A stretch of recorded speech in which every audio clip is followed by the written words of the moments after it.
जैसे बात ये है कि नेचर का जो रिप्रोडक्शन फेवर करने का है, ये बात कि क्यों करना है रिप्रोडक्शन, है ना, वी थिंक कि भाई क्यों करना है रिप्रोडक्शन। और तुमको लग रहा है कि भाई ये चीज़ें जैसे हमें ये पता चलता है कि नेचर जो है रिप्रोडक्शन फेवर कर रहा है, तो आई गॉट कि भाई क्यों कर रहा है ना, वाई इट इज़ कि भाई रिप्रोडक्शन ही फेवर क्यों कर रहा है, कि पीएमएस करवा दे रहा है, प्रीनट डिल्यूजन करवा दे रहा है, लूनाटिक कर दे रहा है, मैड कर दे रहा है लोगों को सिर्फ सेक्स करने के लिए। और मतलब it is crazy as fuck just to कि भाई अभी प्रीफ्रंटल कॉर्टेक्स अभी मतलब उस साइड फेवर हो रहा है क्या, कि भाई प्रीफ्रंटल कॉर्टेक्स आकर के हम लोग रिप्रोड्यूस ना करें। मतलब it has just everything to do with, क्योंकि क्योंकि अगर तुम जैसे अब्यूज़ वो कम हो गया और सोसाइटी एथिक्स हम लोगों ने इतना बना लिया, and that is Y prefrontal cortex is more developed. ये मैं डिविएट हो रहा हूँ उस साइड से जिस साइड से मैं बात करने वाला था।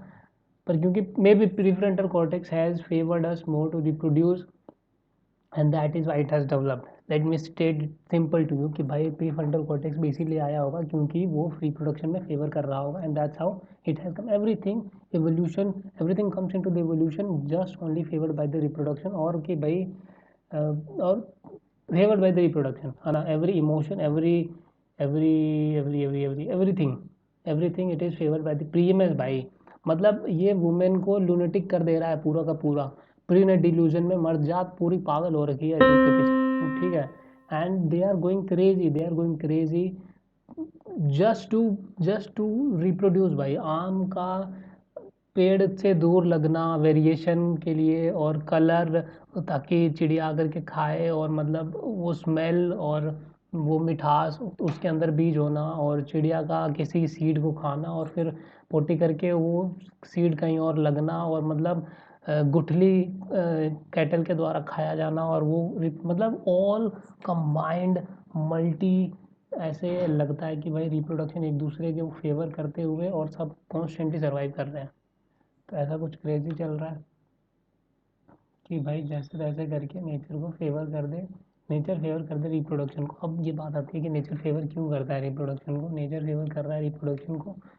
मेरे को ये लगा था कि मेरे को अभी सर्च करने से पहले मुझे ये लगा था कि पोटेंशियल ड्राइव को रिड्यूस कर रहा होगा, और just to reach the equilibrium it might be doing something जिसको हम रिप्रोडक्शन कह रहे हैं, है ना। ऑल द नेचर की कॉस्मो मतलब everything that has happened, because I think और मतलब जिस कंक्लूजन तक मैं पहुंचा हूँ कि वह nature is pretty much dead, evolution कोई है नहीं ऊपर, ठीक है।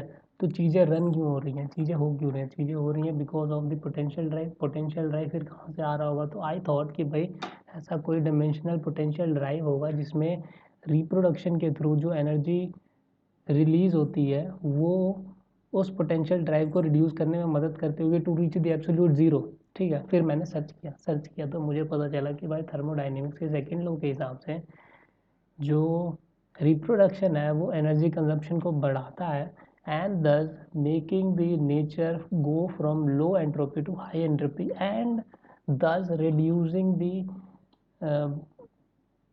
Reaching towards the momentum or equilibrium that you want to say, कि भाई उस तरफ। और ये भाई crazy crazy stuff that we are in the pathway to lead the equilibrium और ज़ीरो। कि भाई अगर कोई व्यक्ति ये कह रहा है कि मैं बुद्ध बन के जो है अनंत अनंत सत्ता और अनंत जीरो को जो है प्राप्त होना चाहता हूँ, तो तुम you are doing it the wrong way, you could have done it by reproducing brother. समझ रहा है, तुमने एनर्जी कंजम्पशन को बढ़ा बढ़ा दिया होता। और क्योंकि एनर्जी, ऐसे समझो ऐसे समझो कि सोलर सोलर सिस्टम पे जो एनर्जी आ रही है, उस एनर्जी को कंज्यूम करके उसको तोड़ करके, and it has done the reproduction. मतलब एनर्जी आ रही है, ठीक है, एनर्जी आ रही है, some protein structure has divided into two stuff, और उससे एनर्जी कंज्यूम हो गया और हीट रेडिएट हो गया, ठीक है। तो एनर्जी कंज्यूम हो गया, ठीक है। और यही चाह रहा है potential drive nature, and thus it has favoured the reproduction in that sense कि भाई प्रोटीन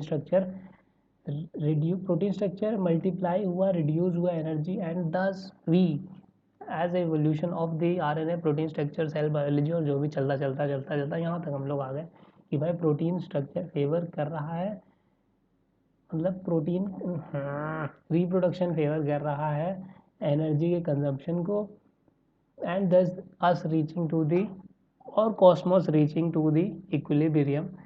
और इस तरीके से एनर्जी, मतलब नेचर डेड होना चाह रहा है, प्रीटी मच डेड होना चाह रहा है। वी बीइंग कॉन्शियस, कॉन्शियस तो कोई और ले रहा हूँ मैं, पर सी दिस भाई, एनर्जी कंजप्शन को तोड़ करके एनर्जी को, जैसे तो मान चलो कि बुद्ध रिप्रोड्यूस नहीं करता है, ठीक है, तो अगर वो अकेले जितना एनर्जी कंज्यूम करेगा वो हमेशा कम होगा उस एनर्जी कंजम्पशन से कि अगर वो फैमिली बना लेता और वो लोग जितनी एनर्जी कंज्यूम करते हैं। तो नेचर हमेशा तो सेकंड वाले ऑप्शन को ही फेवर करेगा ना। तो इसलिए नेचर पॉपुलेशन को और ग्रोथ को सपोर्ट करता है, और उसे फ़र्क नहीं पड़ता है कि भाई तुम कौन सी स्पीशीज़ हो। अगर तुम ये सोचो कि भाई ओवर पॉपुलेट करके मैं नेचर की एनर्जी ख़त्म कर दूँ तो वो भी तुम नहीं कर पाओगे।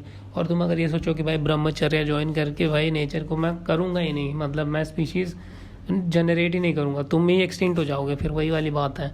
तो नेचर हमेशा तुमको रिप्रोडक्शन की तरफ ढकेलेगा ही, और will always make you want to do it, है ना। तो तुम चाहो या ना चाहो प्रेशर उसी तरफ रहेगा। मतलब it is the easiest way there to reach the equilibrium cosmos के लिए, है ना।